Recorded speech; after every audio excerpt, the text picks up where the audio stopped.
안녕하세요. 3월 5일 화요일 마이드라에 오신 여러분들을 환영하고 축복합니다.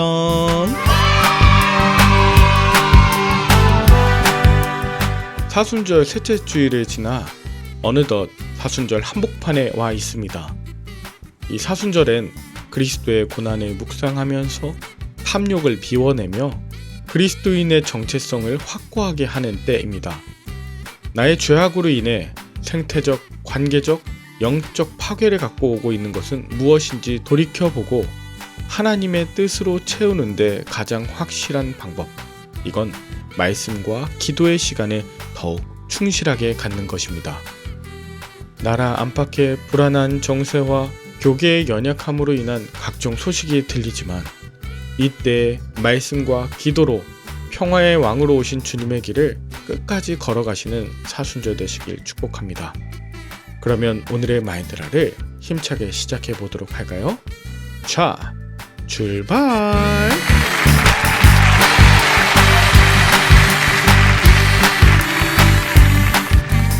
오늘은 요한계시록 13장을 묵상합니다.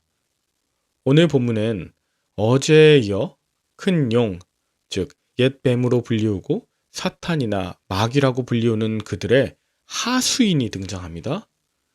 1절에 보면 내가 보니 바다에서 한 짐승이 나오는데 뿔이 10이요 머리가 7이라. 그 뿔에는 10왕관이 있고 그 머리들에는 신성모독하는 이름들이 있더라 합니다. 이 바다에서 나온 짐승은 표범과 비슷하고 발은 곰의 발, 입은 사자 입과 같았는데 재미있는 건 2절 하반절에 그 큰 용이 자기 능력과 큰 권세를 그에게 주었다고 하는 표현입니다. 바다에서 올라온 짐승은 생김새나 권한, 특성 이런 것들이 큰 용과 비슷해요. 그의 머리나 뿔, 왕관 이런 것들도 큰 용을 닮아 있음을 눈치채셔야 합니다. 그리고 3절에 보면 그의 머리 하나가 상하여 죽게 된 것 같았는데 4절 용이 그 바다에서 올라온 짐승에게 권세를 주고 또 짐승이 과장되고 신성모독하는 입을 받고 하나님을 비방하고 또 하늘에 사는 자들을 비방합니다. 이 바다에서 올라온 짐승이 하는 일도 모두 큰 용과 닮아 있습니다. 그리고 7절 그 짐승이 권세를 받아 성도들과 싸워 이기게 되고 각 족속과 백성과 방언과 나라를 다스리는 권세를 받아 사람들에게 자신을 경배하라 강요하고 겁박하며 10절엔 사람들을 사로잡아가고 칼로 죽임을 당하게 합니다. 용에게 권세를 받은 이 바다에서 올라온 짐승 로마 제국의 황제를 가리킨다 할 수 있어요. 이어서 11절엔 땅에서 올라온 짐승에 대한 이야기가 나오는데 여러분 이거 잘 보세요. 그는 어린 양같이 두 뿔이 있고 용처럼 말을 했다 합니다. 여기서 중요한 것이 어린 양같이입니다. 언뜻 어린 양과 비슷해 보이지만 실상은 전혀 다른 것을 말하고 있어요. 땅에서 올라온 짐승의 모습이 어린 양의 모습 같아 보여도 그건 결코 어린 양, 즉 예수님일 수 없습니다. 이 땅에서 올라온 짐승도 바다에서 올라온 짐승처럼 권세를 받았는데 땅에 사는 짐승들에게 바다에서 올라온 짐승을 경배하도록 미혹시키는 자예요. 다시 말하면 땅에서 올라온 짐승은 바다에서 올라온 짐승, 즉 로마 황제를 위한 제사장 같은 임무를 수행하는 자들임을 알 수 있습니다. 그리고 13절 큰 이적을 행하되 사람들 앞에서 불이 하늘로부터 내려오게 하거나 이적을 행하여 땅에 거하는 자들을 미혹하고 두려움을 주며 바다에서 올라온 짐승의 우상을 만들어 섬길 것을 강요합니다.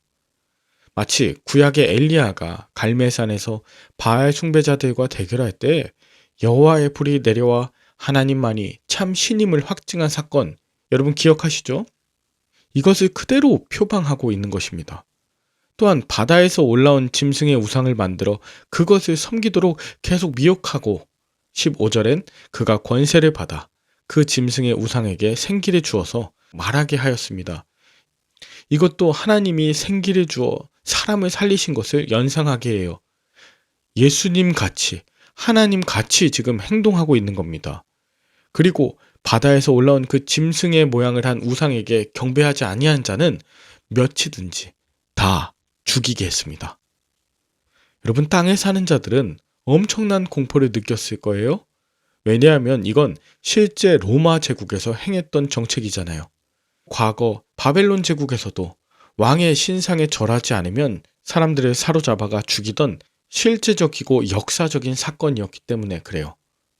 자, 이 큰 용이 사탄이고 바다에서 올라온 짐승이 로마 제국의 황제라면 땅에서 올라온 짐승은 거짓 선지자라고 말씀을 드렸습니다. 그러나 큰 틀에선 큰 용, 그리고 바다에서 올라온 짐승, 또 땅에서 올라온 짐승은 사탄의 삼위일체로 보여요. 이들이 힘을 합하여 이 땅에 하나님의 나라가 구현되는 것을 회방하고 하나님의 백성을 핍박하고 있지 않습니까? 그리고 마침내 16절에서 18절까지 땅에 사는 자들에게 오른손이나 이마에 표를 받게 하는데 이 표는 짐승의 이름이나 그 이름의 수라고 합니다. 구체적으로 그것은 666이라고 하는데요. 이 바다에서 올라온 짐승이 주는 표, 이거 앞선 계시록 7장에 하나님의 천사가 하나님의 구원받은 백성들의 이마에 주던 인과 참 비슷하지 않습니까?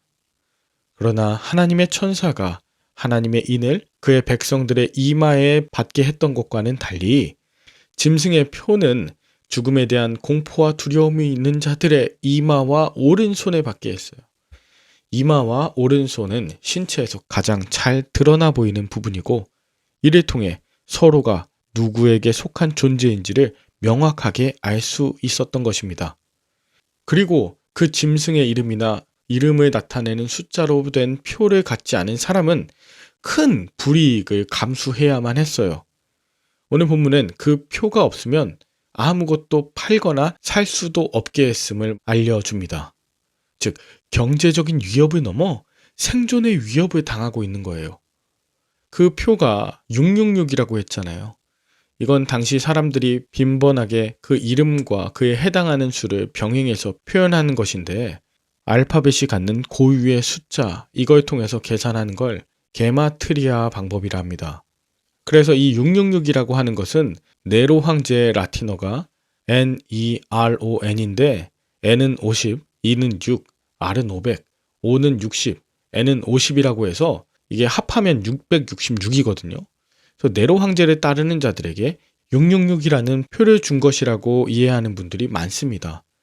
그런데 저는 666이라는 숫자를 단순하게 역사 속 그 한 인물을 지적한다기보다 하나님의 숫자 7이 아닌 미완성과 또 부정을 의미하는 6에 3번 반복된 완전한 사단의 삼위일체, 또 하나님을 모방하여 자신이 하나님과 같은 존재가 되고자 하는 사단의 이름이라 보아야 한다고 생각합니다. 666이라고 하는 이 표가 없으면 생존의 위협을 받고 엄청난 차별을 받는 것 같지만 666은 불완전입니다. 타락입니다.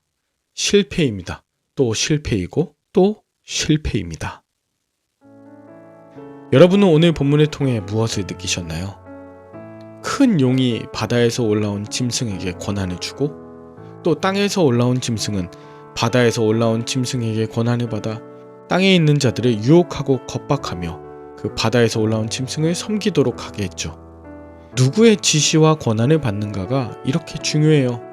또 누구에게 속하였느냐, 이걸 분별하는 능력 너무 중요하다는 거예요.